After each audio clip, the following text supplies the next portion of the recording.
Yeah, all right. We're going to jump right into our big topic today. The original sources are anontech.com and Investors Business Daily. Despite intense competition from ARM-based competitors and rival chipmaker AMD, Intel has beaten its Q4 2020 targets with record revenue. I mean, there's one good thing about putting the bean counters in charge. Am I right? Record Well, I mean, revenue. another way of looking at this is there's certain companies that benefit from pandemics. Well, that's another way of thinking about it. But yet another way of thinking about it is that there are certain companies that are experts when it comes to milking 14 nanometer, squeezing blood from a stone. That's what Intel is the master of. So Intel beat its Q4 2020 targets, and the star of the show was the Client Computing Group, which is your Core i7s, your Core i9s, which benefited from increased demand that the pandemic has placed on computer sales, Yes. as Luke might have mentioned before. There's a bit of a catch, though. These numbers were leaked, forcing Intel to release its earnings report early. Intel blamed the leak on a hack, which caused their stock to drop by 4% to as much as 9%, erasing a 7% increase from yesterday. But then, hold on a second. Why did the stock go up yesterday? And this is where the headline of today's WAN show comes from. Very exciting. Intel made a very interesting recent hire. So they've got a new CEO with, thankfully, an engineering background. So this is Pat Gelsinger, and instead of an accounting background, which is just wonderful. And apparently, at the request of CEO Pat Gelsinger, Glenn Hinton has come back to Intel. So this is not like a new hire in the sense that you go to the store and buy new shoes. This is a new hire in the sense that you have old shoes that you've worn for 35 years and you really like them, but they were retired and then now you're wearing them again. Yeah. Yeah. So Like it's those shoes in the closet that you refuse to get rid of, and then one day you're like, you know what? I'm gonna crack them back out. You know what? All the other shoes, every other shoe in the market, those Yeezys, they ain't got nothing on my 35-year-old hiking boots, you know? Yeah. This is the workhorse shoe. So Glenn Hinton worked on a couple of projects that you've probably never heard of before. There was the Pentium Pro, okay? The Pentium 2, Pentium 3. I mean, I barely even heard of them. And I've been into computers my whole life. What's Pentium? What's even Pentium? Is it like Penthouse? Is it like sexy computers, you know? Yeah. Yep. Worked on the i960CA, the first superscalar RISC processor. Nehalem. You ever heard of Nehalem, Luke? I mean, isn't that like isn't that a Doom Guy level? What's a Nehalem? I think it's a small area of Oregon, USA. I think is that a county? It's a city. Wow, that really barely qualifies as a city. I mean, are you kidding me right now? Sports Camp number 8. There's a few streets. It's bigger than Nehalem, Oregon.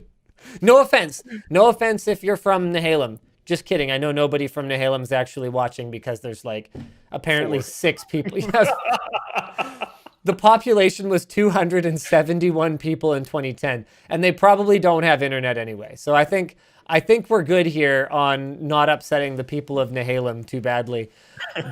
Either way, the point is, okay, a lot of you might not have actually heard of Nehalem, but Nehalem was the code name for what was pretty much the beginning of the modern high-end desktop Core series processor. So that was on LGA 1366. That was let me have a look here. I think Bloomfield was technically a sub Bloomfield. Hold on a second. Yeah, Bloomfield. Okay, Control F, Nehalem. Yeah. Okay. So Bloomfield is just the socket-specific code name for high-end desktop, and then Nehalem was the same microarchitecture that was used for Bloomfield, Linfield, and Clarksfield. So Linfield and Clarksfield were LGA 1156, so that was the consumer platform. Sorry, this has been a long time, guys. You gotta forgive me here. And then Nehalem was the big man. Like Nehalem was like, man, you got to flush that thing like 3 or 4 times. It had triple channel memory, which is like a big deal at the time. It had up to 6 cores. 6 cores on the Extreme Edition. Actually, you know what? Hold on. I think it was Gulftown that actually... Gulftown. Don't quote me on that. Gulftown Intel. No, that was Westmere. I'm sorry. We had to wait until... But whatever. The point was, Nehalem set the stage for a totally different level of desktop computer performance. And Mr. Glenn Hinton might have worked on that. He owns more than 90 patents from 8 CPU designs over his career, and he's retired. On social media, Hinton says he will be leaving retirement to work on an exciting high-performance CPU project, saying, quote, "If it wasn't a fun project, I wouldn't have come back. As you know, retirement is pretty darn nice." So I'm excited because here's the thing. I mean, okay. I feel like I remember seeing people in the community talking about when, oh shoot, sorry.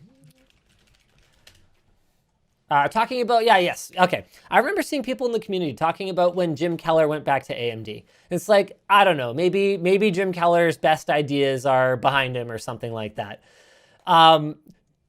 Turns out they sure as heck weren't. Just because Jim Keller was, over at Apple and Tesla for a little bit doesn't mean that he forgot how to make a CPU.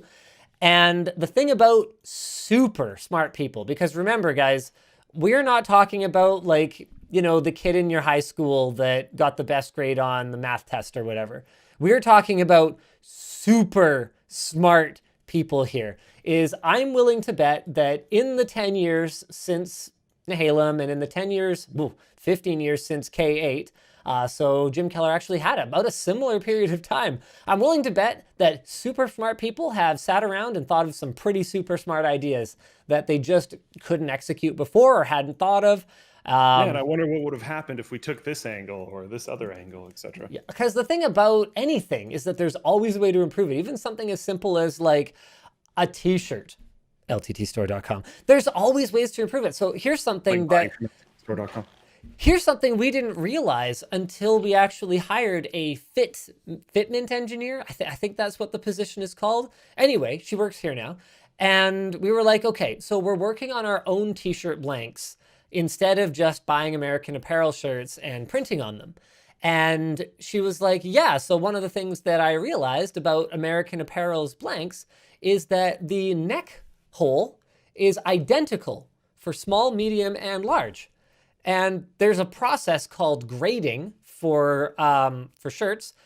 I would think they would just call it sizing because that's what it is. That's where you take a design and then you grade it or you like size it up and size it down. And she's like, yeah, that's like not how you would typically do that because someone who wears a large t-shirt probably has a bigger neck than somebody who wears a small t-shirt. It's just like, it's laziness basically. And I was like, wow, I didn't even know that. And that's why we have professionals who do this stuff. So even something as seemingly simple as a t-shirt, there's like infinite ways that you can continue to refine and continue to perfect it. Now let's talk about a whole other several orders of magnitude more complicated project, like, I don't know, a computer processor. I'm sure they could come up with some woulda, coulda, shouldas from last time around, and I am extremely excited. Now, Anantech's Dr. Ian Cuttress from Tech Potato suspects that it will be 3 to 5 years before this project bears any kind of fruit, and also suspects, and this is kind of obvious, thanks Ian, also suspects that this is not like a financially motivated move because Intel's clearly making plenty of money, but what it seems like to me is that Intel has finally pulled their heads out of their collective butts, realized that if they actually sit there and actually do nothing, eventually someone will actually show up and compete with them, and that instead of just focusing on financials and balancing the balance sheet, which is a good thing, you can't even call it a balance sheet if it's not balanced. Definitely. That's stupid. I think It's I want to stupid. interject for one quick second. I think sometimes when we No, talk only about I the, talk on when WAN choose- show. No, I think sometimes when we talk about the like an engineer should be leading this company type of thing. Yes. Some people think that we like don't think that finance or business or marketing or whatever people should be like involved at all. No, it's just we don't think those type of people should like lead the ship, should pilot the ship. Like they still need to be there, or else everything will crash and burn because you won't have any freaking money, which is extremely important. So Just maybe not leading the ship. That's all. the reason that, okay, so we got JRR Damon over on Twitch says, you say that, but they are massively increasing dividends instead of R&D spending. You know what? You don't necessarily need the biggest R&D budget if you have really smart people working on really cool projects that they're really passionate about. So I am not necessarily don't think increasing dividends is the right move right now. That's probably not the right move right now. But also another quick thing, they just hired the guy. What R&D spending are they supposed to do right now this second? Clearly the project is like not done. So give it a little bit of time. Give it a little bit of time. Anyway, the point when it comes to leadership, you need multiple perspectives. That's something that is so important. I remember I was reading an article about how amazing Tim Cook's leadership is because he forwarded an email internally only adding the word thoughts to like key members of the leadership team, and like how amazing and like visionary that style of leadership was. And I was like, what the fuck are you talking about? That's the most obvious thing ever. Pretty much every decision we make at Linus Media Group is handled about like that. And sometimes as CEO, I will say, thank you for your thoughts. We're actually going to do it this way. But unless you have multiple people giving input, you can't possibly hope to make the right decision every time. And if you do think that, you're basically an arrogant moron. Like that's all there is to it. I'm not afraid to say that. And I'm just like, what we need, because anyway, the point is, to be clear, I'm not saying that was a bad way to send an email. I'm saying, great job. You got to respect the members of your team, because if you don't, they can't do a good job for you. I'm just saying that I don't think that's that amazing. I mean, one of the reasons that LMG has worked so well from the beginning is you've got me with like the raw dragon energy. It's like, what, why can't we do that? I want to do that. It kind of, nothing else matters. We're just going to do it. Like, I remember having a conversation with my uncle where he goes, what's your business plan? What are your projections? What's your forecast? And I'm like, forecast what? We have literally no revenue. What would I forecast? I'd just be pulling numbers out of my butt.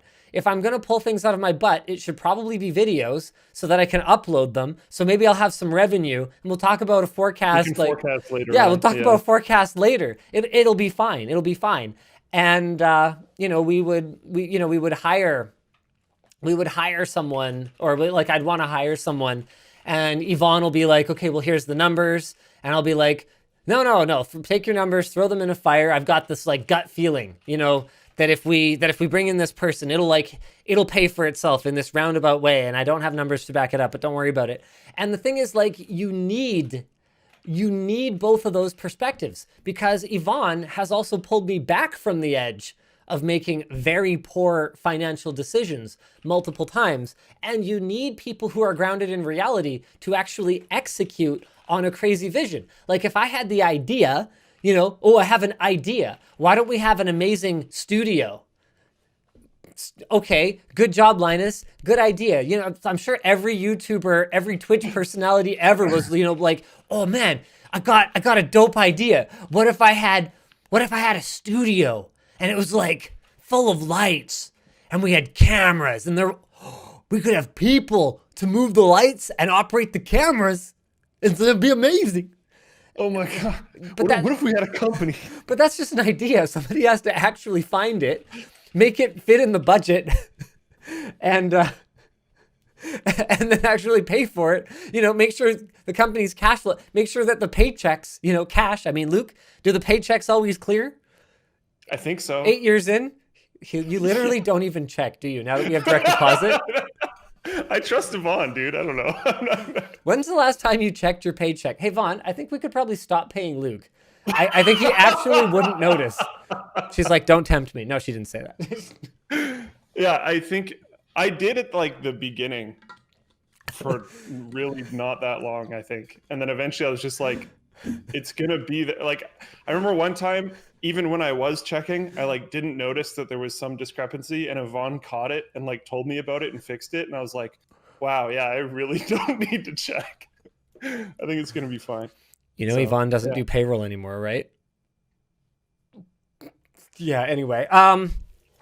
So I'm excited. I mean, yeah, obviously it's going to take a long time for this to have any impact on something you can actually buy. But like, how freaking refreshing is it? And Anthony has a note in here. Can I just say that it's refreshing that the minds behind these chips are getting recognition rather than just Intel did it. AMD had Jim Keller for Arcade and Zen. Intel even had Keller as senior VP, but he quit in June over whether to outsource more production. I actually hadn't heard yet that that was why he quit. I did not know that. Wow, that's oh man, Intel, come on. I'm like, to be clear, I'm not rooting for Intel because I think they have like, you know, amazing business practices and a history of putting the consumer first every time. That is absolutely not what's happening here. I am always rooting for more competition in the CPU space. And whether you like it or not, when it comes to performance, Intel is the underdog right now. And that's great. Yep. But you don't want it to last forever. Don't imagine for a second that AMD is going to behave any differently. Part of it is just, it's just human nature. It's human nature. It's the capitalist system that we all are participating in, whether we like it or not. It just is what it is. If they sit there for long enough with no competitive challengers, they will get complacent. We already are seeing it with Ryzen 5000. They already increased prices. Did they have to? Probably not. Did they do it anyway? Sure. I mean, that's the free market, baby. Supply and demand. It's not like they can make enough of them anyway, so they might as well increase the price, right? And, you know, for AMD, like if I'm just looking at it as like an enthusiast, I'm like, you know what?